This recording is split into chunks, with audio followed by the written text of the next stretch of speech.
नहमदुहु व नुसल्ली व नुसल्लिमु अला रसूलिहिल करीम, अम्मा बाद।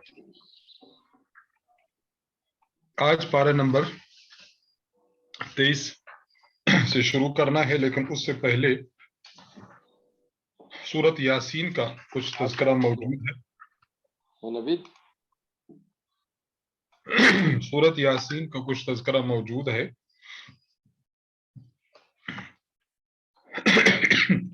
सूरत यासीन को कुरान करीम का दिल कहा जाता है। अल्लाह तबारक व तआला ने इस सूरत मुबारका में कई अहम मज़ामीन को जिक्र फरमाया है। इन अहम मज़ामीन में से चंद मज़ामीन आपकी खिदमत में पेश किए जाते हैं।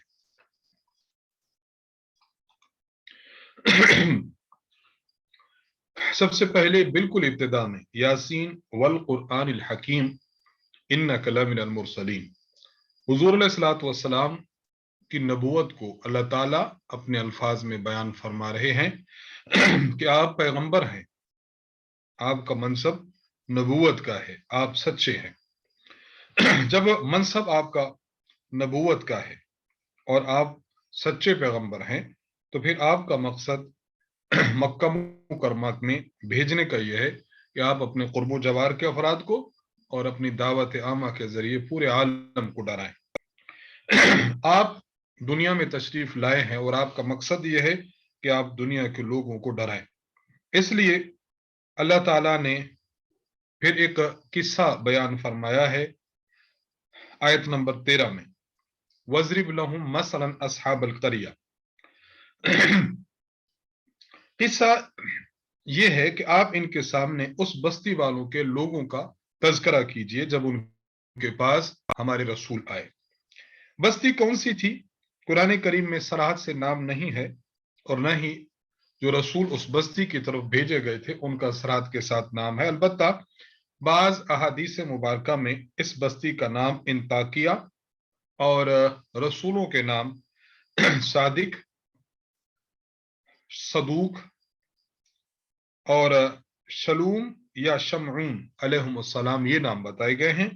अल्लाह ताला ने पहले 2 रसूल भेजे, लोगों के पास गए, लोगों को हक की तरफ बुलाया, लेकिन लोग उन्होंने बात ना मानी, बल्कि उन्होंने उन अंबिया अलैहिमुस्सलाम की माज़अल्लाह तकजीब की और उनको झूठा करार दिया।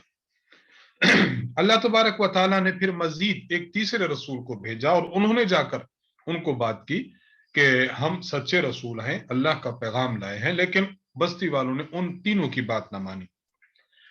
वजा मिन अक्सल मदीनत रजुल यसआ, वहां एक आदमी था जो बस्ती के बिल्कुल करीब रहता था। हबीब बिन इस्माइल नज्जार इसका नाम था। कुरान करीम ने उसको रजुल से फरमाया, वजा मिन अक्सल मदीनत रजुल यसआ, रजुल है यानी कोई मर्द था, लेकिन रिवायात में उसका नाम हबीब बिन अब इस्माइल नज्जार आया है। नज्जार कहते हैं जो बढ़ी का काम करे, मिस्त्री का काम करे। उन्होंने जब आए रसूलों की दावत को देखा तो रसूलों की दावत पर ईमान कबूल किया।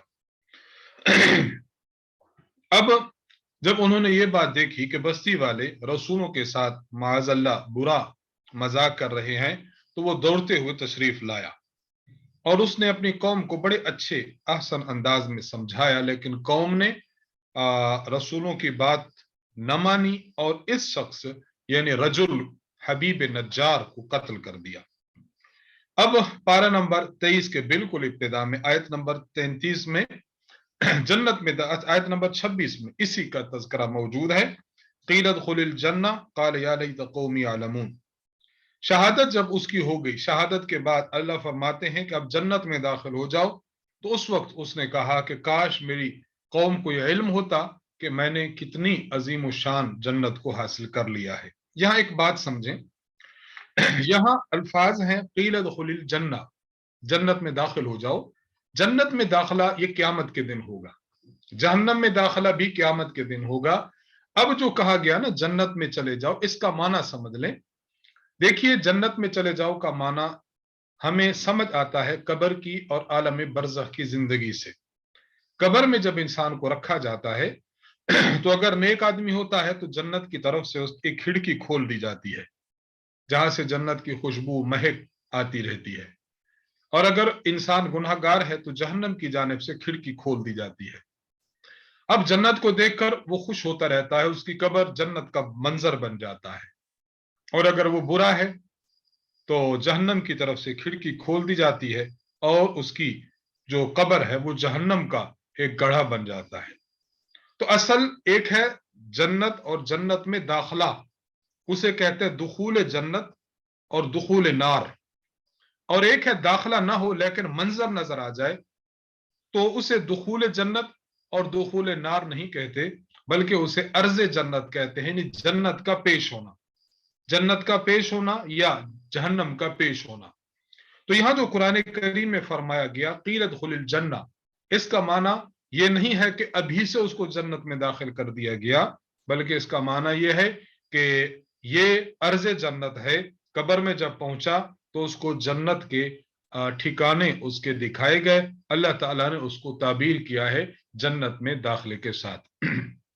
آیت نمبر 28 میں مشرک قوم کا انجام بیان فرمایا، وما انزلنا على قومه من بعده من جند من السماء وما كنا منزلین، فرمایا کہ قوم کی سرکشی میں اضافہ ہوا تو اللہ نے فرمایا کہ اس پوری کی پوری بستی کو ہلاک کر ڈالا جائے کیونکہ یہ بات نہیں مانتی۔ تو اللہ تعالیٰ نے اس کے لیے فرشتوں کی ایک بہت بڑی جماعت نہیں بھیجی، بلکہ ایک ہی فرشتہ بھیجا، اور اس فرشتے نے آ کر ایک چیخ ماری، چنگھاڑ ماری، جس کی وجہ سے پوری بستی کے کلیجے پھٹ گئے اور وہ سب تباہ ہو گئے۔ اس سے پتہ چلا کہ انبیاء علیہ السلام کی صداقت اور ان کی رسالت کو ٹھکرا دینا معاذ اللہ یہ دنیا میں بھی تباہی کا سبب ہے اور آخرت میں تباہی ہوگی ہوگی۔ آیت نمبر 65 میں اليوم نختم على افواہہم وتکلمنا ایدیہم وتشہد ارجلہم بما كانوا یکسبون، دنیا میں اگر کوئی انسان اللہ تبارک و تعالیٰ کی مرضی کے مطابق کام سر انجام دے گا تو قیامت میں کامیاب ہوگا، اور اس کی زبان اس کے موافق گواہی دے گی، اس کے ہاتھ پاؤں اس کے موافق ہوں گے۔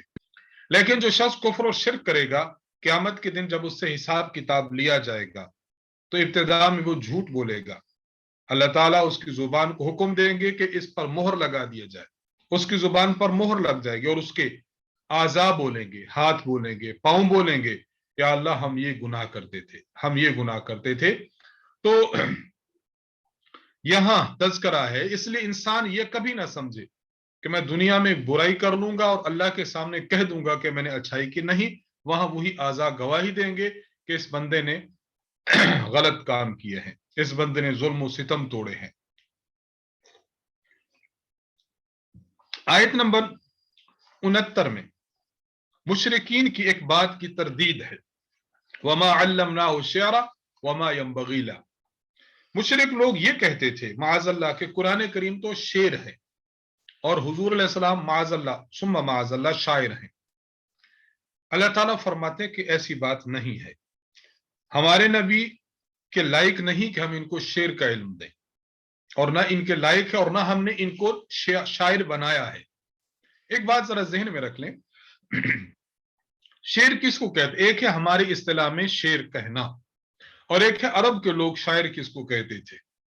ہمارے ہاں اگر کوئی شخص ایسا کلام بناتا ہے جو وزن والا ہو، مقفع مسجع وزن والا شعر ہو، وزن والا کلام ہو، تو اس کو شعر کہتے ہیں۔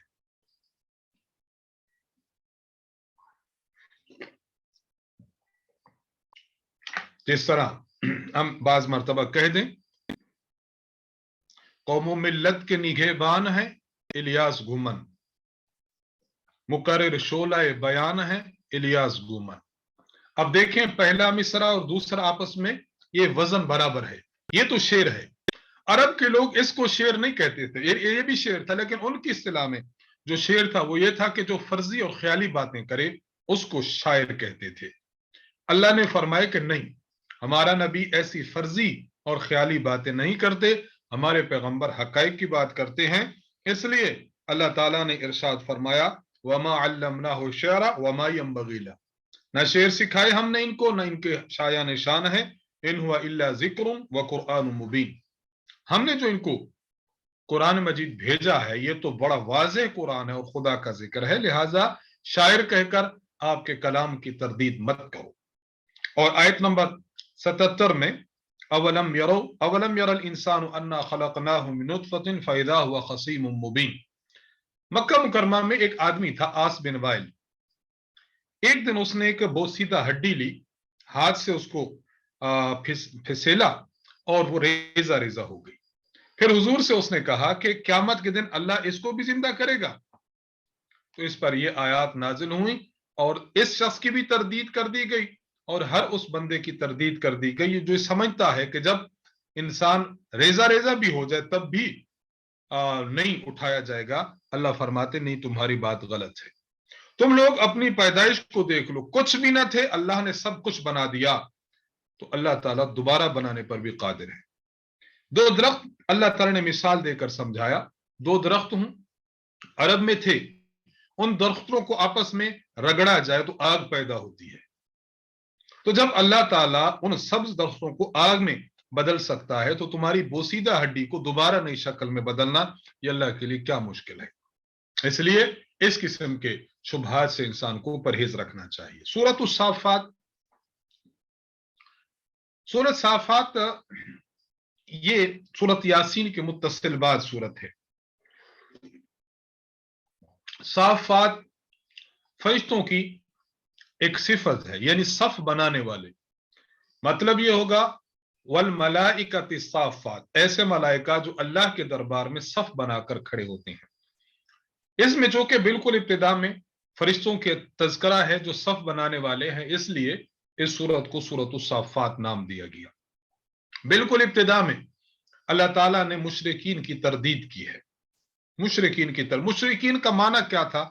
उनका कहना यह था कि फरिश्ते अल्लाह की बेटियां हैं और चूंकि अल्लाह की इबादत भी की जाती है लिहाजा हम अल्लाह की बेटियों की इबादत भी करेंगे। तो अल्लाह तबारक व तआला ने इन आयात में उनका रद्द फरमाया, वस्साफ़ाति सफ़्फ़ा फ़ज़्ज़ाजिराति ज़ज्रा फ़त्तालियाति ज़िक्रा। अल्लाह ने फरमाया इन्हीं फरिश्तों की कसम उठाकर कि कई फरिश्ते ऐसे हैं जो सफ बांध कर खड़े होते हैं, कई फरिश्ते हैं जो डांट डपट करने वाले हैं और कई फरिश्ते हैं जो अल्लाह के तिलावत करने वाले हैं जिक्र की। तो तरदीद है कि अल्लाह के ये फरिश्ते हैं ये तमाम के तमाम तो अल्लाह के आबिद हैं, अल्लाह की इबादत करने वाले हैं। तो अल्लाह ताला को क्या जरूरत है कि अल्लाह ताला इनको बेटियां बनाए। खुदा ताला का कोई शरीक नहीं और न ही उसकी कोई औलाद है। तो ये उनकी तरदीद की गई। जाहिर सी बात है कि मुशरिकीन का ठिकाना जहन्नम है और उसके मद्दे मुकाबिल मोमिनीन का ठिकाना जन्नत है। तो अल्लाह ताला ने इन दोनों का जिक्र किया, अहले जन्नत को क्या मिलेगा और अहले जहन्नम का अंजाम क्या होगा। चुनाचे आयत नंबर 41-42 में व उलाइका लहुम रिज़्क़ुम मालूम फवाकिहु व हुम मुकरमून, फरमाया अहले जन्नत को हम जन्नत में रिस्क अता फरमाएंगे। और रिस्क ऐसा नहीं होगा कि रिस्क चंद दिन मिले और खत्म हो जाए, बल्कि रिस्क ऐसा है कि जो रिस्क हमेशा और दायमी होगा। आज देखिए, आज दुनिया में किसी को रिस्क मिले ये नहीं बता सकता कल क्या मिलेगा, लेकिन अल्लाह ताला ने जो रिस्क देना है वो हमेशा वाला होगा। और ये कैसा होगा? वहुम मुकरमून, जन्नतियों का इकराम और उनकी इज्जत की जाएगी। कैसे? कि उनको तख्तों पर बिठाया जाएगा, आमने सामने एक दूसरे से गुफ्तगू करेंगे। इसके मद्दे मुकाबिल अज़ालिका खैरुन नुज़ुलन अम शजरतु ज़क्कूम इन्ना जअलनाहा फितनतल लिज़्ज़ालिमीन। अल्लाह ताला ने जहन्नमियों का जिक्र किया इस आयत मुबारका में। जन्नतियों को तो मेवे मिलेंगे, लेकिन जहन्नमियों को माज़अल्लाह एक दरख्त है जिसको ज़क्कूम का दरख्त कहते हैं। ज़क्कूम का दरख्त होगा, निहायत बदबूदार, कड़वा, देखने में बहुत बुरा, ये उनको मिलेगा। और अल्लाह ताला इरशाद फरमाते हैं वो ऐसे होगा जिस तरह के शैतान का सर होता है। अल्लाह ताला हमें अहले जन्नत में से फरमाए, हमें जहन्नम में जाने से महफूज फरमाए। हम इस काबिल नहीं हैं, हम अल्लाह ताला की कुदरत, अल्लाह ताला की रहमत से सवाल करते हैं। आमीन। आयत नंबर 75 में वलक़द नादाना नूहुन फलनिअमल मुजीबून में अल्लाह तबारक व तआला ने तज़किरा फरमाया है हजरत नूह अलैहिस्सलातु वस्सलाम का और उसके मुत्तसिल अल्लाह ताला ने गोया इसी आयत नंबर 75 से अल्लाह ताला ने 6 अंबिया का तसलसल से जिक्र फरमाया, उनके कस्सस को, उनके वाकयात को बयान फरमाया। हजरत नूह अलैहिस्सलाम, हजरत इब्राहीम अलैहिस्सलाम, मूसा अलैहिस्सलाम, हारून अलैहिस्सलाम, लूत अलैहिस्सलाम और हजरत यूनुस अलैहिस्सलाम। नूह अलैहिस्सलाम ने दुआ मांगी थी, अय अल्लाह हमें बचा लीजिए। अल्लाह ने दुआ कबूल की, आपको भी बचा लिया और आपके उन घर वालों को बचा लिया कि जो ईमान लाए थे, और बाकी जिन्होंने इस्लाम कबूल नहीं किया, चाहे वो आपका बेटा ही क्यों ना हो, तो वो सारे के सारे तूफान में खत्म हो गए। एक बात याद रखें, नूह अलैहिस्सलाम के 4 बेटे हैं, उनमें से एक बेटा तो तूफान की नजर हो गया, और बाकी जो बचे हैं 3 बेटे थे, साम, हाम और याफिस। पूरी की पूरी रूए जमीन पर जो नस्ल चली है वो हजरत नूह अलैहिस्सलाम के इन्हीं बेटों से चली है। आयत नंबर 83 और आयत नंबर 84 में अल्लाह ताला ने व इन्न मिन शिअतिही लइब्राहीम इज़ जाअ रब्बहु बिक़ल्बिन सलीम, यहां हजरत नूह अलैहिस्सलातु वस्सलाम के बाद हजरत इब्राहीम अलैहिस्सलाम का किस्सा है। वाकया आपके सामने गुजर चुका है कि हजरत इब्राहीम अलैहिस्सलाम को लोग कहते थे कि आप मेले पर चलें, आपने फरमाया कि मैं बीमार हूं, इन्नी सकीम, क्या माना कि तुम्हारे इन कुफ्र और शिर्क से और रसूमात से मैं बेजार हूं।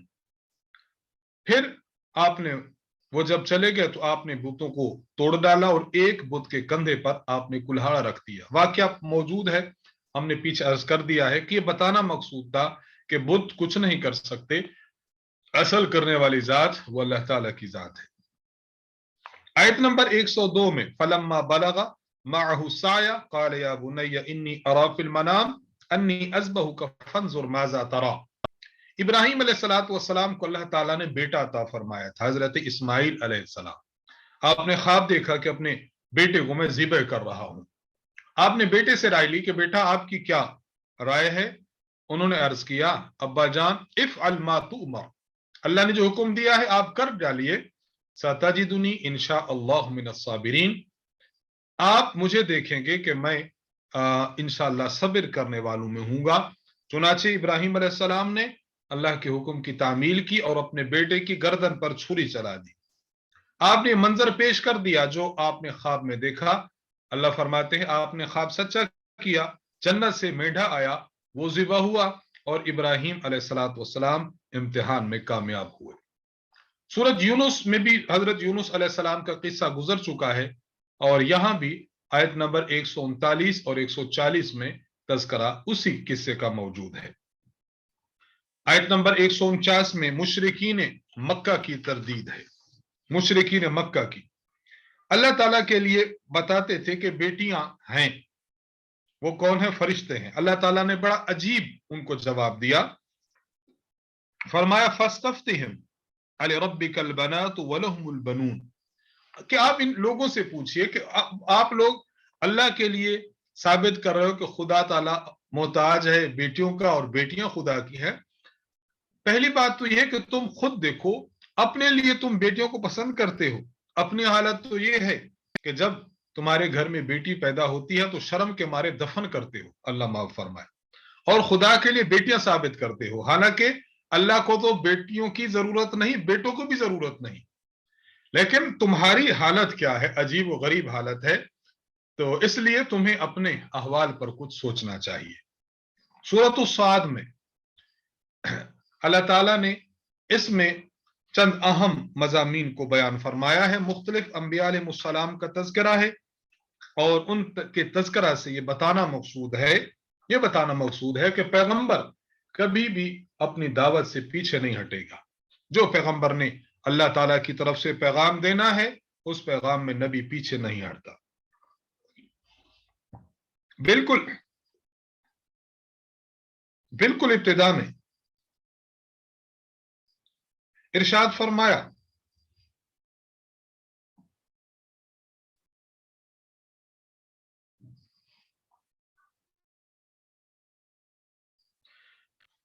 अजाल आलिहता इलाहुम वाहिदा, इन हाजा लशैउन उजाब।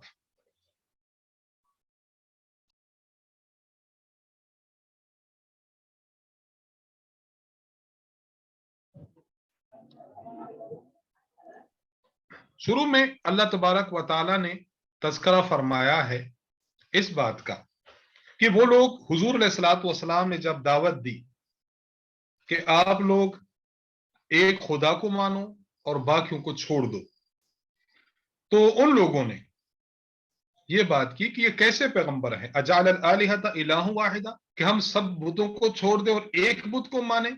इन हादा लशैउन उजाब, ये अजीब तज़किरा बात फरमा रहे हैं। असल में बात ये थी कि हुजूर अलैहिस्सलातु वस्सलाम के चचा जनाब अबू तालिब, उनके साथ रिश्तेदारी का हक निभाते थे। उनकी आखिरी उम्र थी। मुशरिकीन मक्का उनके पास आए और उनसे कहा कि आप अपने भतीजे से कहें कि हमारे बुतों को बुरा भला मत कहें, और हम उन्हें उनके दीन इस्लाम पर चलने से मना नहीं करेंगे। जनाब अबू तालिब ने नबी अकरम सल्लल्लाहु अलैहि वसल्लम से बात की तो आप सल्लल्लाहु अलैहि वसल्लम ने फरमाया कि मैं उन्हें एक ऐसे कलमा की दावत न दूं जिससे पूरा अरब और अजम इनके सामने सरनिगूं हो जाए। उन्होंने पूछा वो कलमा क्या है? आपने फरमाया कलमा ये है, ला इलाहा इल्लल्लाह मुहम्मदुर रसूलुल्लाह।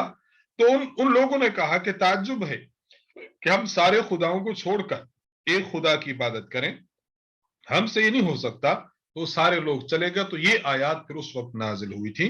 तो कहने का मतलब यह है कि तौहीद की बात पैगंबर अलैहिस्सलातु वस्सलाम ने इरशाद फरमाई, जिसका तज़किरा इसी सूरत स्वाद में मौजूद है।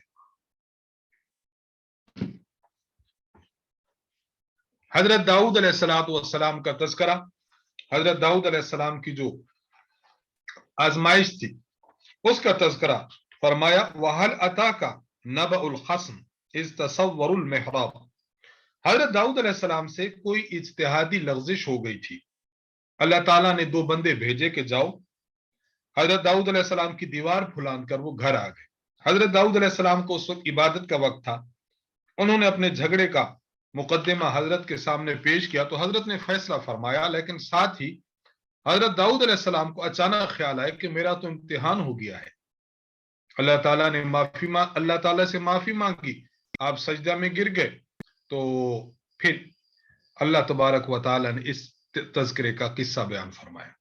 मतलब यह है, बाज लोगों ने यह भी लिखा है कि हजरत दाऊद अलैहिस्सलातु वस्सलाम के घर में कोई ना कोई इबादत के लिए अल्लाह की रहता था, लेकिन अब ये दो बंदे अल्लाह ताला ने भेज दिए, उस वक्त इबादत ना हो सकी, इन लोगों के झगड़े के मुकदमा में लग गए, तो वो वक्त इबादत का ना रहा।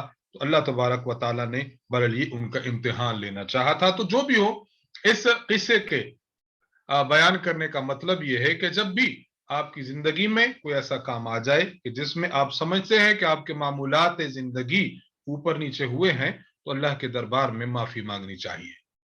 आयत नंबर 30 और 31 में हजरत सुलेमान अलैहिस्सलाम का जिक्र मौजूद है। ववहबना लिदाऊद सुलेमान निअमल अब्दु इन्नहु अव्वाब। हजरत सुलेमान अलैहिस्सलाम ने जंग और जिहाद के लिए उम्दा घोड़े रखे हुए थे। आपको अर्ज किया था कि बहुत बड़ा लश्कर अल्लाह ताला ने आपको दिया। एक बार ऐसा हुआ, आपने घोड़ों का मुआयना कर रहे थे कि आपकी नमाज असर कजा हो गई। बहुत अफसोस हुआ, फरमाया कि घोड़ों को बुला लाओ। घोड़ों को बुला लाए गए तो आपने उन सबको अल्लाह की राह में कुर्बान कर दिया। अल्लाह तबारक व ताला ने आपकी इस कुर्बानी को बड़ा महबूब और बड़ा अच्छा समझा। हजरत सुलेमान अलैहिस्सलाम की हुकूमत अल्लाह ताला ने हवाओं, परिंदों और जिनों पर भी आपको अता फरमाई थी। यहां से एक बात समझ लीजिए कि अगर कभी ऐसा हो कि किसी शख्स को अपना कोई माल वो मशगूल कर देता है अल्लाह तबारक व ताला की दरबार से, तो उनको राह खुदा में कुर्बान कर देना दिया जाए, तो ये भी दुरुस्त है और बिल्कुल जायज है। किस्सा है हजरत अय्यूब अलैहिस्सलाम का। वज़कुर अब्दना अय्यूब इज़ नादा रब्बहू अन्नी मस्सनी शैतान बिनुस्बिन व अदाब। हजरत अय्यूब अलैहिस्सलाम को एक बीमारी लाहिक हुई थी, तो अल्लाह ताला ने यहाँ तज़किरा फरमाया उसके शिफा का।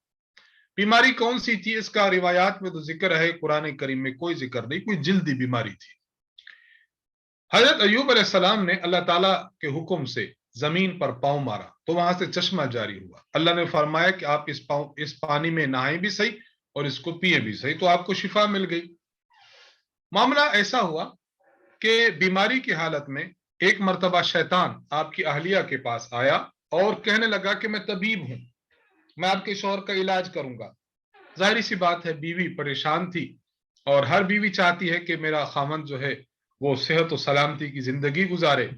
تو بیوی نے کہا ٹھیک ہے, آپ میں اس کا علاج کر دیں. شیطان نے کہا, آیا تو طبیب کی شکل میں ہے, کہ میں ایک شرط پر علاج کروں گا, جب میں ان کو شفا دے دوں, یعنی ان کی بیماری درست ہو جائے, تو آپ نے صرف ایک جملہ کہنا ہے, آپ نے کہنا ہے کہ تو نے شفا دی ہے. خیر وہ چلا گیا. حضرت ایوب علیہ السلام کی بیوی پھر ان کے پاس آئی کہ اس طرح کا واقعہ ہے, ایک بندہ آیا تھا, طبیب تھا, وہ کہتا ہے کہ میں تمہارا علاج کرتا ہوں خاوند کا, اور اگر درست ہو جائے تو تم نے اور کچھ نہیں کرنا, میری فیس یہ ہے, اجرت یہ ہے کہ آپ نے یہ بات کہہ دینی ہے. حضرت ایوب علیہ السلام کو اس پر غصہ آیا. آپ نے فرمایا کہ یہ کیا, تم اس کے سامنے وہ کہتا رہا اور تم سنتی نہیں. آپ نے قسم اٹھا لی کہ اگر میں ٹھیک ہو گیا تو میں تمہیں 100 چھڑیاں ماروں گا. جب صحت یاب ہو گیا تو اب پریشان ہے, کیوں؟ وجہ کہ بیوی بہت وفادار ہے. قسم تو میں نے کھا لی ہے, اب میں کیا کروں گا, وفادار بیوی کو تکلیف ہوگی, اور اگر میں اس کو پورا نہیں کرتا تو میں ہانس ہو جاتا ہوں. ہانس کا معنی میری قسم ٹوٹ جائے گی. اللہ تبارک و تعالی نے آپ کی قسم کو بھی پورا فرما دیا اور ان کی بیوی کو بھی بچا لیا. وہ اس طرح کے فرمائے تھے کہ چھوٹی چھوٹی لکڑیوں کا ایک گٹھا سا بنا لیجئے, جس طرح ہمارے گھر میں جھاڑو ہوتے ہیں نا, اس طرح کا گٹھا بنا کر آپ اپنی بیوی کو اکٹھی مار دیں, وہ 100 پوری ہو جائیں گے اور آپ کی قسم بھی پوری ہو جائے گی اور ان کو کچھ تکلیف بھی نہ ہوگی.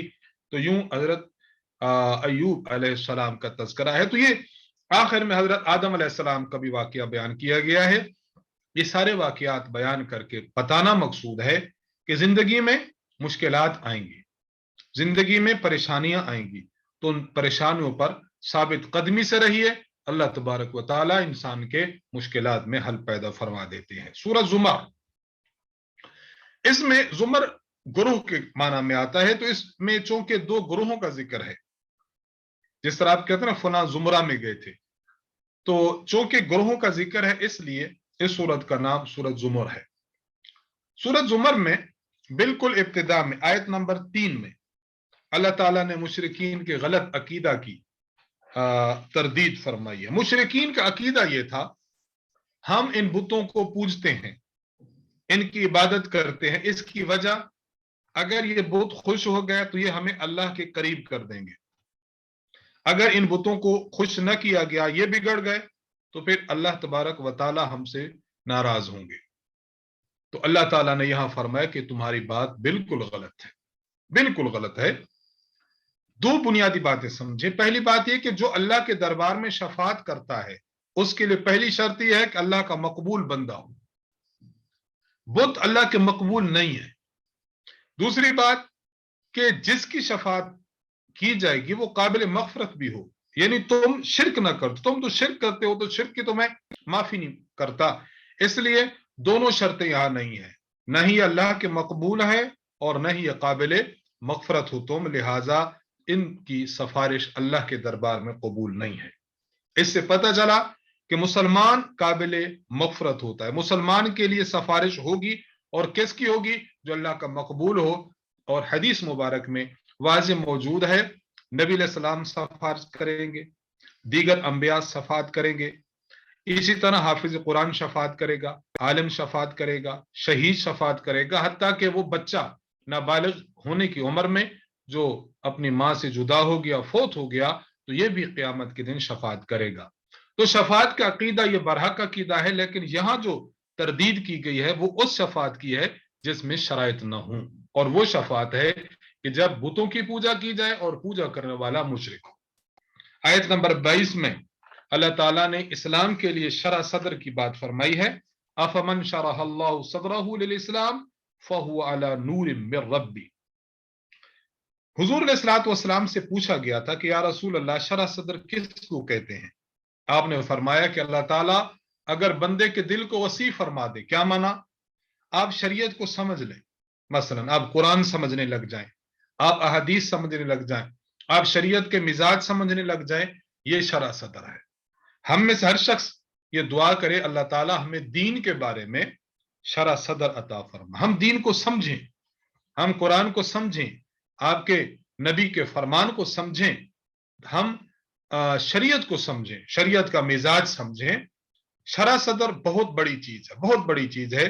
बाज मर्तबा इंसान कोई अमल करता है लेकिन हिचकिचाहट होती है, पता नहीं जायज है ना जायज, लेकिन जब दिल में इत्मीनान पाया जाए तो फिर इंसान को उस फेल पर अमल करना आसान हो जाता है। और बिल्कुल आखिर में अल्लाह ताला ने आयत नंबर 29 में मिसाल बयान फरमाई मुवहिद की और मुशरिक की।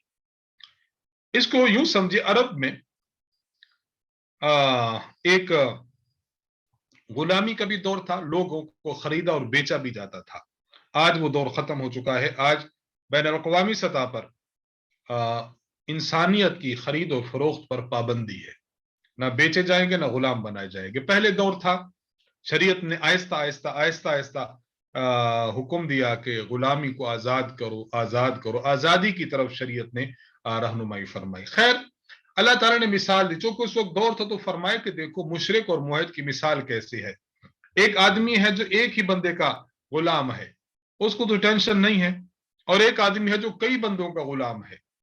आज के दौर में यूं कहें कि एक बड़ा सा इदारा है, उस इदारे में एक नौकर है और वहां पर साहब बहुत हैं। एक साहब अपने काम से भेजता है, दूसरा अपने काम से, तीसरा अपने काम से। अब ये शख्स परेशान होगा, और एक बंदा एक ही बंदे का मुलाजिम हो तो वो परेशान नहीं होता। ये अल्लाह ताला ने उनको सामने, उनके चूंकि मिसालें थी ना, उनके भी गुलाम थे, अगर एक गुलाम से कई कई लोग काम लेते तो बड़ी परेशानी होती थी। तो फरमाए यही हाल तुम लोगों का है। अगर एक बंदा अल्लाह एक की इबादत करता है तो यह मुआहिद है, इसको यकसुई हासिल है और ये तवज्जो से इबादत करेगा। और जो कभी उस बुत के पीछे, कभी फला बुत के पीछे, कभी फला बुत के पीछे, बुतों में वो सरगर्दान रहता है, परेशान रहता है, तो उसकी मिसाल मुशरिक की सी है। तो कितनी वाज़ेह अल्लाह ताला ने मिसाल अता फरमाई। आयत नंबर 39, उसके बाद आयत नंबर 42, ये पारा नंबर 24 शुरू हो रहा है। अल्लाहु यतवफ़्फ़ल अनफुस हीन मौतिहा वल्लती लम तमुत फी मनामिहा। अल्लाह तबारक व तआला के कब्ज़े कुदरत में, तसर्रुफ में और इख्तियार में हर जानदार की रूह है। अल्लाह जब चाहे रूह को कब्ज कर ले, जब चाहे रूह को उसको वापस भेज देते हैं। इंसान सोता है तो रूह कब्ज हो जाती है, बेदारी में रूह आ जाती है, नींद में बाज मर्तबा रूह कब्ज हो जाती है, अल्लाह ताला फिर वापस नहीं भेजते। फिर जब कब्र में जाता है तो उसकी रूह को फिर लौटाया जाता है। तो ये इशारा है इस बात की तरफ कि इंसान के तमाम तर इख्तियारात, तमाम तर तसर्रुफात ये खुदा ताला के कब्जे कुदरत में है। आगे आयत नंबर 53 में इरशाद फरमाया, कुल या इबादियल्लज़ीना असरफू अला अनफुसिहिम ला तक़नतू मिन रहमतिल्लाह। जितने से बड़ा गुनाहगार शख्स है, उस गुनाहगार शख्स को यह बात चाहिए कि अल्लाह तबारक व तआला की रहमत से कभी भी गाफिल ना हो, कभी भी गाफिल ना हो। अल्लाह की रहमत से ना उम्मीद कभी नहीं होना चाहिए। रब ताला की रहमत बहुत वसी है। देखिए, इंसान शिरक ना करे, बस शिरक ना करे और अल्लाह की नाफरमानी ना करे, अल्लाह की रहमत से ना उम्मीद नहीं होना चाहिए। अगर कभी कोई गुनाह सरजद हो जाए तो फिर भी ये कहकर पीछे नहीं हटना चाहिए तो मैं तो बड़ा गुनाहगार हूं, अब रब मुझे कैसे बख्शेंगे। फरमाया कि अगर कोई शख्स ये समझता है कि मैं गुनाहगार हूं, रब कैसे बख्शेगा, तो इसका माना कि उसने रब की रहमत को छोटा समझा और अपने गुनाह को बड़ा समझा। इसलिए गुनाह हो जाए, नाफरमानी हो जाए, फौरन रब के दरबार में आकर माफी मांगनी चाहिए। या दुनिया में माफी मांग ले, कल कयामत का दिन होगा तो कितना हौलनाक होगा। अगर दुनिया में माफी नहीं मांगी होगी तो कल सजा भुगतने के लिए बंदा तैयार रहे। इसलिए आयत नंबर 68 में सूर फूके जाने का बयान है। सूर एक आला है जो सींग की तरह होगा। हजरत इसराफील अलैहिस्सलाम इसको फूकेंगे। जब सूर फूकेंगे तो सब बेहोश हो जाएंगे, फिर सब मर जाएंगे, और जो पहले मरे हुए हैं उनकी रूहें बेहोश हो जाएंगी। हुजूर अलैहिस्सलातु वस्सलाम ने इरशाद फरमाया, सूर फूकने के असरात से जो मौत वाक़ई होगी उससे जिब्रील, इसराफील, मीकाईल और मलकुल मौत अलैहिमुस्सलाम, ये फरिश्ते महफूज रहेंगे। आगे जन्नत और जहन्नम का फैसला है, तो देखिए अल्लाह ताला ने आयत नंबर 71 में जन्नत का और जहन्नम दो का जिक्र फरमाया है। फरमाया वसीक़ अल्लज़ीना कफ़रू इला जहन्नम ज़ुमरा हत्ता इज़ा जाऊहा फुतिहत अबवाबुहा। फरमाया कि जन्नत में जब लोगों को लाया जाएगा, जहन्नम में जब लाया जाएगा तो उस वक्त दरवाजे खोल दिए जाएंगे, और जब जन्नत में लाया जाएगा तो दरवाजे पहले से खुले होंगे। ये गोया यूं समझे जन्नत मेहमान खाना है और जहन्नम कैद खाना है। मेहमान खाना आप पहले खोल के रखते हैं और कैद खाना उसी मौका पर खोल के रखा जाता है। गोया इशारा है कि अल्लाह जन्नतियों को जन्नत अता फरमाएंगे तो उनके लिए ये जो जन्नत है वो एक मेहमान खाने की सी मिसाल है। देखिए ना, हमारे घरों में मेहमान आए, हमें पता है कि मेहमानों ने फर्ज करें आज है इतवार, उन्होंने जुमा को आना है। जुमा की आमद से पहले पहले हम अपने घर को सजाते हैं, संवारते हैं, सफाई करते हैं, खाने पीने के अशिया मुहैया करते हैं, उनकी आमद से पहले सफाई हो जाती है। और जहन्नम ये कैद खाने की तरह है। जिस तरह कैद खाना हो, जेल हो, तो जेल में पता है कि फुना बंदे ने आना है, तो जेल को साफ सुथरा नहीं करते, न ही उसके दरवाजे खोल कर रखते हैं कि वेलकम करेंगे, नहीं, वहां दरवाजे बंद होते हैं, बस जूं ही आया फौरन अंदर दाखिल करके फिर दरवाजा बंद। तो यहां तज़किरा मौजूद है इस बात का कि जन्नत मुसलमान के लिए मेहमान खाना है और जहन्नम ये कुफार और गुनहगार लोगों के लिए कैद खाना है। अल्लाह ताला हमें वो आमाल नसीब फरमाए कि हम जन्नत में मेहमान बनकर जाएं और हमें वहां पर इस तरह अल्लाह ताला हमें वहां पर वेलकम फरमाए और फरिश्तों के जरिए इंसान की आहोभगत हो। आमीन सुम्मा आमीन। सूरत मोमिन। फिरऔन ने हजरत मूसा अलैहिस्सलाम और हजरत हारून अलैहिस्सलाम इन दो की बात ना मानी, तो फिरऔन के दरबार ही में एक शख्स था, उसने बड़ी उम्दा गुफ्तगू की है और उनको बताया है कि दीन हक पर चलोगे तो कामयाबी है। उस बंदे को मर्द मोमिन कहा गया और उस बंदे का तज़किरा चूंकि सूरत में मौजूद है इसलिए सूरत का नाम सूरत मोमिन है। ये बात याद रखें कि ये सूरत और इससे आगे 6 सूरतें, कुल 7 सूरतें, इनको हवामीम कहते हैं या आले हामीम कहते हैं। इनके बिल्कुल इब्तिदा हामीम लफ्ज से शुरू होती है। हामीम तंजीलुल किताब मिनल्लाहिल अजीज़िल अलीम। हामीम का वो 7 सूरतें ये है, मोमिन, हामीम सजदा, शूरा, ज़ुखरुफ, दुखान, जासिया, अहकाफ। ये 7 सूरतें, इनको हवामी में सबा कहते हैं। इनकी बड़ी शान है और तफासिर में इसकी बड़ी फजीलत मिलती है। इस सूरत के बिल्कुल इब्तिदा में आयत नंबर 2 और आयत नंबर 3 में अल्लाह तबारक व तआला की चंद सिफात का जिक्र है। हामीम तंजीलुल किताब मिनल्लाहिल अजीज़िल अलीम गाफिरिज़ ज़ंब व काबिलित तौब शदीदिल इक़ाब ज़ित तौल। पहली सिफत है अजीज, अल्लाह गालिब है। अलीम, अल्लाह साहिब इल्म है। गाफिर ज़ंब, अल्लाह गुनाहों को माफ फरमाने वाले हैं। काबिल तौब, अल्लाह ताला तौबा को कबूल करने वाले हैं। शदीद इक़ाब, अल्लाह सख्त सजा देने वाले हैं। ज़ित तौल, अल्लाह ताला ताकत वाले हैं। तो हम जिस रब की इबादत करते हैं उनमें ये सिफात मौजूद हैं, इसलिए इंसान को खुशी के साथ और बड़ी रगबत के साथ और अल्लाह की रहमत की उम्मीद के साथ अल्लाह ताला की इबादत करनी चाहिए। यहां तज़किरा किया जा रहा है कि जिन कुफार ने कुफ्र इख्तियार किया उन्हें पुकार कर क़यामत के दिन कहा जाएगा कि आज तुम जिस कदर अपने आप से बेजार हो रहे हो, अल्लाह इससे भी कहीं ज्यादा बेजार होता था जब तुम्हें इस्लाम की तरफ बुलाया जाता था, ईमान लाने का कहा जाता था, लेकिन तुम इनकार कर देते थे। इन्नल्लज़ीना कफ़रू युनादौना लमक़्तुल्लाहि अकबरु मिन मक़्तिकुम अनफुसकुम इज़ तुदऊना इलल ईमान फतकफुरून। उस वक्त तुम इनकार करते थे, आज बड़े परेशान हो, अपने आप से तंग हो। तो इंसान को ईमान की दौलत की बहुत ज्यादा कदर करनी चाहिए। आगे आयत नंबर 11 में क़ालू रब्बना अमत्तना सनतैन व अहीतना सनतैन।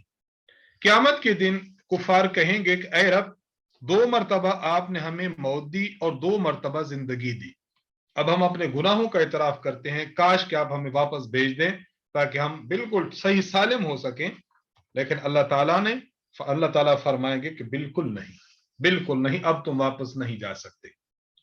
یہاں ایک بات سمجھیں، کفار کہیں گے کہ آپ نے 2 مرتبہ زندگی دی اور 2 مرتبہ موت دی، اس سے کیا مراد ہے؟ 2 موتوں سے مراد ایک پیدائش سے پہلے کی موت ہے، یعنی پہلے کچھ نہ تھے، عدم، اور دوسری دنیا میں زندگی کے بالکل آخر میں جب بندے کو موت آتی ہے۔ 2 حیاتوں سے مراد پیدائش والی حیات اور دوسری حیات جو حشر میں زندہ ہو جائیں گے۔ یہ 2 موتیں اور 2 حیاتیں یہ ظاہری ہیں۔ بعض وہ موت اور وہ حیات جو قبر میں ملتی ہے، برزخ والی ہے، یہ حیات مخفی ہے۔ اس پر مستقل بحث اگر آپ نے دیکھنی ہو، استاذ محترم کی کتاب ہے دروس القرآن، 5 جلدوں میں ہے، اس میں اسی مقام پر اس کو دیکھ لیا جائے، بڑی عمدہ بحث فرمائی ہے۔ آیت نمبر 23 میں حضرت موسیٰ علیہ السلام کا ذکر موجود ہے۔ موسیٰ علیہ السلام کو اللہ تعالیٰ نے معجزات دیے، دلائل دیے کہ جاؤ فرعون کے پاس، حامان کے پاس، قارون کے پاس۔ وہ لوگ ایمان لانے کی بات کرتے، ظاہری بات ہے جب حق پہنچا تو لوگ ایمان لانے کی لیے شروع ہونے لگے، تو فرعونیوں نے اس کو تجویز دی۔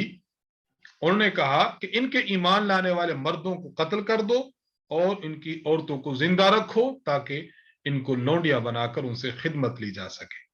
قتل کرنا یا تو اس وجہ سے تھا کہ ان کی نسل نہ بڑھے، یا اس وجہ سے کہ ڈر جائے اور ایمان نہ لائے، یہ ان کو خوف دلائے گا۔ اور واقعتاً ایسے ہوتا ہے، جب بہت بڑا آدمی ہو، وہ دیکھے کہ لوگ ایمان لا کر مجھ سے دور ہو جائیں گے، تو وہ اس قسم کے حربے استعمال کرتا ہے۔ لیکن وہاں ایسا شخص موجود تھا جو فرعون ہی کے دربار اور اس کے خاندان کا تھا، دل میں ایمان تھا، لیکن اب اس نے سمجھانا چاہا۔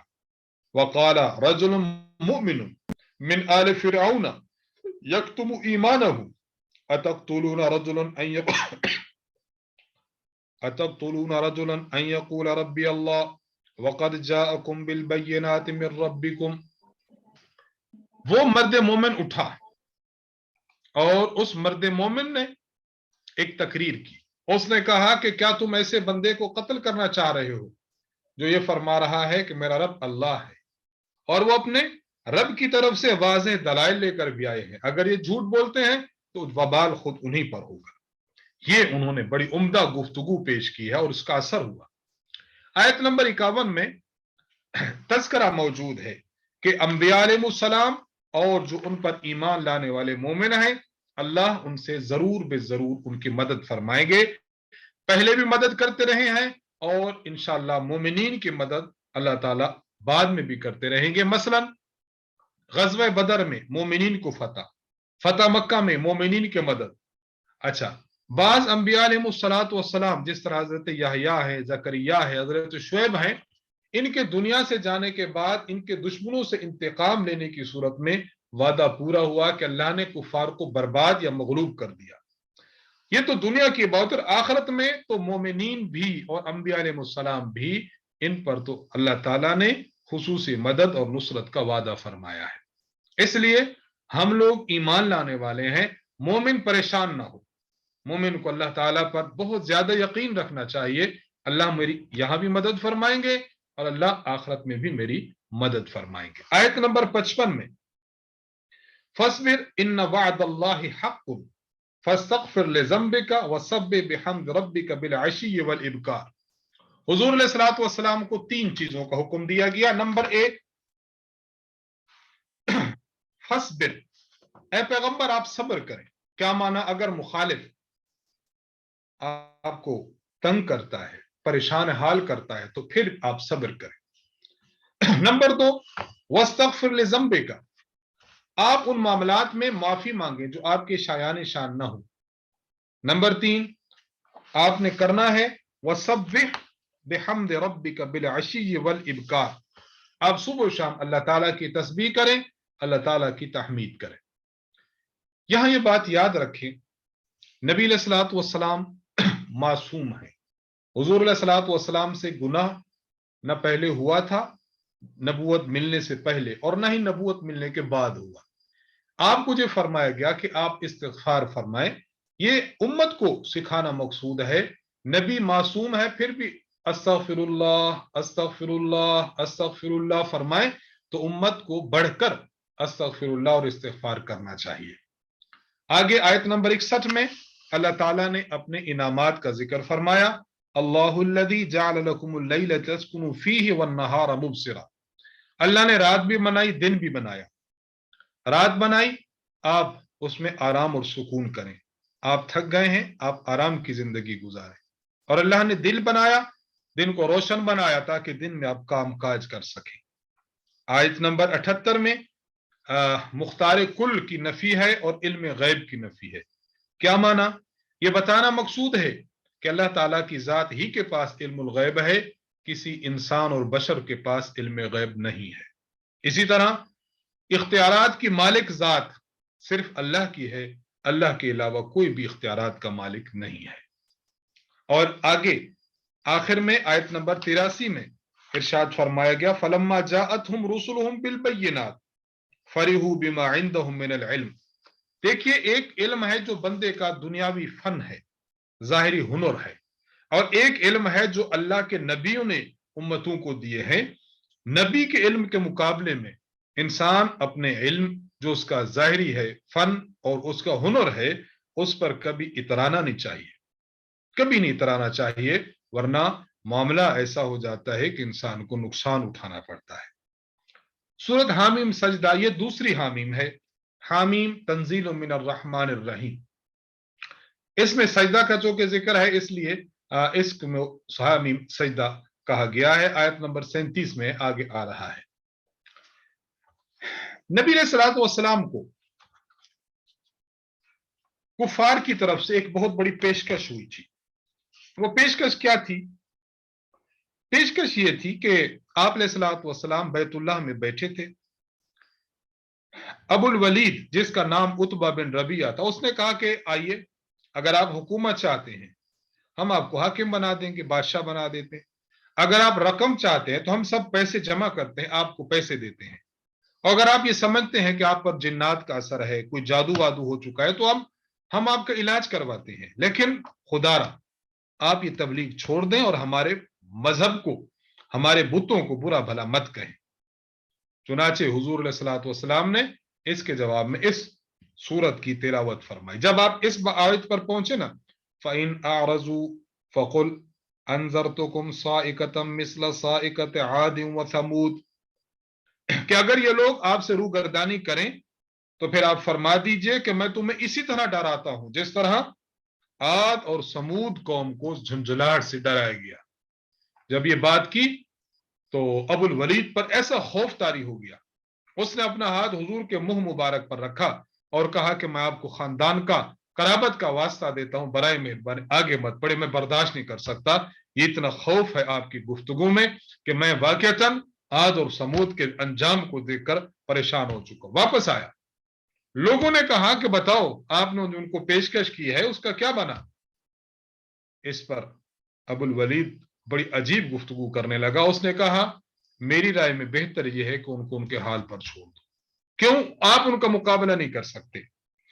یہی پاور قرآن کریم کی آج بھی موجود ہے اگر ہم ٹھیک طریقے سے صحیح معنی میں اس پر عمل کریں۔ کفار کی ایک ضد تھی، وہ یہ تھی آپ علیہ السلام ان کو بتاتے تھے، حق بات فرماتے تھے، لیکن وہ آگے سے ہٹ درمی کیا کرتے؟ وَقَالُوا قُلُوبُنَا فِي أَكِنَّةٍ مِّمَّا تَدْعُونَا إِلَيْهِ، کہتے تھے جی آپ ہمیں حق کی طرف بلا رہے ہیں لیکن ہمارے دلوں پر پردہ ہے، ہم کیسے سنیں؟ وَفِي آذَانِنَا وَقْرٌ، ہمارے کانوں پر بوجھ ہے، ہم آپ کی بات سن نہیں سکتے۔ وَمِن بَيْنِنَا وَبَيْنِكَ حِجَابٌ، آپ کے اور ہمارے درمیان ایک پردہ حائل ہے۔ مطلب یہ کہ حق بات کو جھٹلانے کے لیے اللہ معاف فرمائے کیسی کیسی باتیں کرتے تھے، کیسی کیسی باتیں۔ آج بھی اگر کسی کو آپ حق بات کریں تو بعض مرتبہ آگے سے بڑی عجیب و غریب باتیں کرتے، اچھا ایسے ہوگا، اچھا ایسے ہوگا۔ تو یہ طرز جو تھا، یہ طرز بھی انہی لوگوں کی طرح طرز ہے کہ حق کا بات کو جھٹلانے کے لیے یوں مذاق اور مزاح والا انداز اختیار کرتے ہیں۔ اللہ تعالیٰ معاف فرمائے۔ آیت نمبر 15 میں اللہ تعالیٰ نے وَأَمَّا عَادٌ فَاسْتَكْبَرُوا فِي الْأَرْضِ بِغَيْرِ الْحَقِّ وَقَالُوا مَنْ أَشَدُّ مِنَّا قُوَّةً۔ اللہ تعالیٰ نے تنبیہ فرمائی ہے کہ پچھلی اقوام گزری ہیں، عاد کا تذکرہ، سمود کا تذکرہ، طاقت میں بے مثال لوگ تھے، لیکن چونکہ غرور اور تکبر کیا برباد ہو گئے۔ اس لیے آج بھی اگر اللہ نے کسی کو جاہ و جلال دیا ہے، مال دیا ہے، وجاہت دی ہے اور مرتبہ دیا ہے ہمارے خاندان میں، علاقے میں اور معاشرے میں اور پورے کے پورے ہمارے سوسائٹی میں، تو وہ کبھی یہ نہ سمجھے کہ بس اب میں اللہ کے احکامات سے بری ہو گیا ہوں۔ نہیں، جس طرح اللہ نے پچھلی قوت والی قوموں کو، اور وہ تو ایسی تھی کہ پہاڑوں کو توڑ کر وہ گھر بنا لیتے تھے، ہم اتنی طاقت میں کہاں ہیں، لیکن پھر بھی ان کو ختم کر دیا گیا۔ آج بھی یہی معاملہ مقصود ہے کہ اگر آج بھی لوگوں نے یہ کام کیا تو ان کا بچنا بھی مشکل ہے۔ اور آیت نمبر 19 اور آیت نمبر 20 میں اللہ تعالیٰ نے اعضائے جسمانی کی گواہی کا اعلان فرمایا ہے، حتی اذا ما جاؤوها شہد علیہم سمعہم وابصارہم وجلودہم، انسان کے آنکھ، کان، حتیٰ کہ ان کی کھال بھی گواہی دے گی۔ تو بچ جانا چاہیے گناہوں سے، بچ جانا چاہیے نافرمانی کی زندگی سے، بچ جانا چاہیے عدم اطاعت سے، اور آ جانا چاہیے اللہ تعالیٰ کے احکامات کی طرف، آ جانا چاہیے اللہ تعالیٰ کی اطاعت کی طرف، لوٹ آنا چاہیے خدا کی فرما برداری کی طرف۔ کہیں ایسا نہ ہو کہ ہمارے یہ احوال اللہ کے سامنے ہمیں رسوا کرے۔ اور آخر میں آیت نمبر 30 میں اہل ایمان کا ذکر ہے، ان الذین قالوا ربنا اللہ ثم استقاموا تتنزل علیہم الملائکہ۔ دیکھیے بار بار اللہ کی طرف آؤ، ٹھیک ہو جاؤ، عقیدہ درست کرو، عمل درست کرو، خدا کو خوش رکھو، یہ تمام کی تمام چیزیں ہیں۔ اس آیت میں یہ بات تذکرہ کی جا رہی ہے کہ اہل ایمان وہ کہتے ہیں کہ ہمارا رب اللہ ہے، اور پھر اس پر استقامت سے ڈٹے رہتے ہیں۔ استقامت کا کیا معنی ہے؟ دین پر جمے رہو، دین سے دائیں بائیں مت ہٹو، یہ استقامت ہے۔ آپ پر پریشانی آئے ڈٹے رہو، آپ پر مصیبت آئے ڈٹے رہو، جتنی بھی انسان پر چیزیں آ جائیں دعا کریں اللہ تبارک و تعالی ہمیں دین کے ساتھ وابستہ رکھے، سیدھے راستے پر ہمیں جمائے رکھے، مشکل آئے پھر بھی ہم استقامت کے ساتھ دین پر عمل پیرا ہوتے رہیں، یہ اصل زندگی ہے۔ حدیث مبارک میں ہے احب الاعمال الی اللہ تعالی ادومها وان قل، اللہ تبارک و تعالی کو سب سے بہترین عمل وہ محبوب ہے جو ہمیشہ ہو، اگرچہ وہ تھوڑا تھوڑا عمل ہو۔ نماز ایک بندہ تو پڑھتا ہے اور وہ فرائض، واجبات، سنن، نوافل اور کافی نفلیں پڑھتا ہے، دوسرے دن سوتا رہتا ہے، تو یہ کون سی عبادت ہے؟ ایک دن آپ نے کسی سے گفتگو کی اچھے لہجے کے ساتھ اور دوسرے دن گالیوں پر اترا ہے، یہ کون سا اخلاق اور پیار ہے؟ تو خلاصے کلام یہ ہے کہ حق بات ہو، حق بات پر مضبوطی سے عمل کریں، یہی بات ہے ان الذین قالوا ربنا اللہ ثم استقاموا، استقامت فی الدین اللہ تعالیٰ ہر ایک کو نصیب فرمائے۔ آگے اللہ تعالیٰ نے حفاظت قرآن کا ذکر فرمایا کہ قرآن کریم ایسی کتاب ہے کہ جس میں کسی قسم کی تحریف نہیں ہو سکتی، کسی قسم کا رد و بدل نہیں ہو سکتا۔ آپ دیکھیے 1400 سال سے لے کر آج تک، حضور علیہ السلام کے دور سے آج تک کتنے ادوار آئے، کتنے زمانے آئے، لیکن قرآن کریم تبدیل نہیں ہوا، برابر اسی طرح آ رہا ہے۔ یہ اللہ تعالیٰ نے چونکہ اس کی حفاظت کا ذمہ اپنے سپرد کیا ہوا ہے، اس لیے اس میں تبدیلی نہیں آئے گی۔ اور آخر میں آیت نمبر 44 میں قرآن کریم کی فصاحت اور بلاغت کا بیان ہے، لو جعلناہ قرآنا اعجمیا لقالوا لولا فصلت آیاتہ اعجمی و عربی۔